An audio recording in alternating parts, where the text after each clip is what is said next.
प्रकृति में बहुत से शरीर हैं, जानवरों के, पक्षियों के, जलचरों के, परंतु संसार में सबसे दुर्लभ, सबसे उत्तम शरीर मानव शरीर है।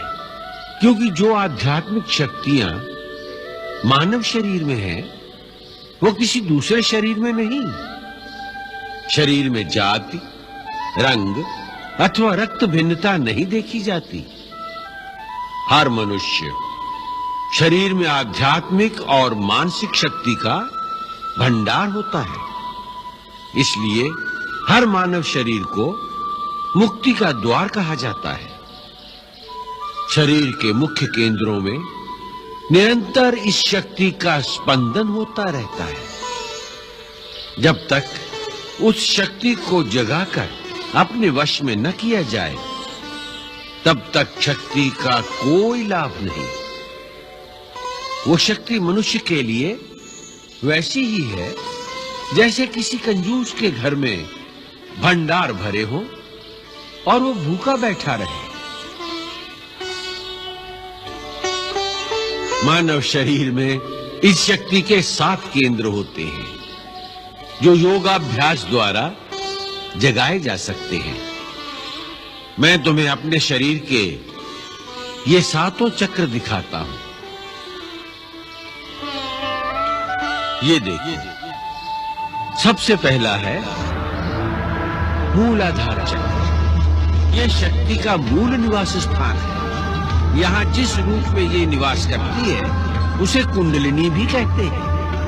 गुरु की कृपा और सहायता से इस शक्ति को यहाँ से जगाकर दूसरे केंद्र तक पहुंचाया जाता है, जिसे स्वाधिष्ठान चक्र कहते हैं। फिर स्वाधिष्ठान चक्र को भेद कर जब ये शक्ति आगे बढ़ती है, तो तीसरे केंद्र मणिपुर चक्र तक पहुंचती है। फिर मणिपुर चक्र भेद कर इस शक्ति को चौथे केंद्र अनाहत चक्र तक पहुंचाया जाता है। वहां से विशुद्ध चक्र और विशुद्ध चक्र से ये शक्ति सहस्रार चक्र को जागृत करती है।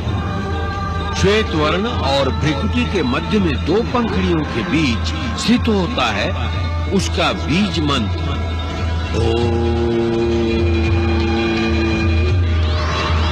यदि इस परम शक्ति का दुरुपयोग किया जाए या इसमें कोई भूल की जाए, तो फिर ये शक्ति बेकाबू हो जाती है, जिससे साधक भटक जाता है।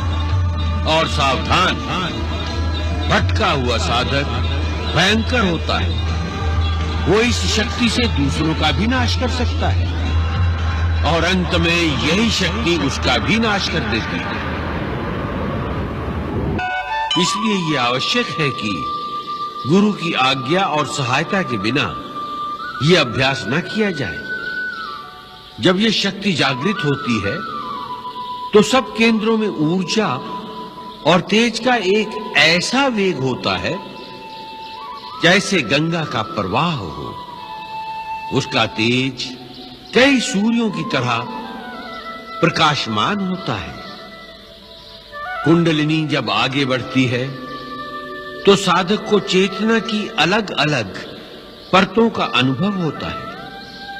यहां तक कि जब वो छठे चक्र का भेदन करके सहस्रार तक पहुंचती है, तो योगी पूर्ण समाधि में लीन हो जाता है, जहां प्रकाश ही प्रकाश है। वहां पहुंचकर एक अलौकिक आनंद की अनुभूति होती है, जहां मानव की चेतना आदि और अंत की सीमाओं को पार कर जाती है। वो परम चेतना परिसीमा है, जहां तीनों काल और समस्त लोग सदैव प्रकाशित रहते हैं, सदैव प्रकाशित रहते हैं।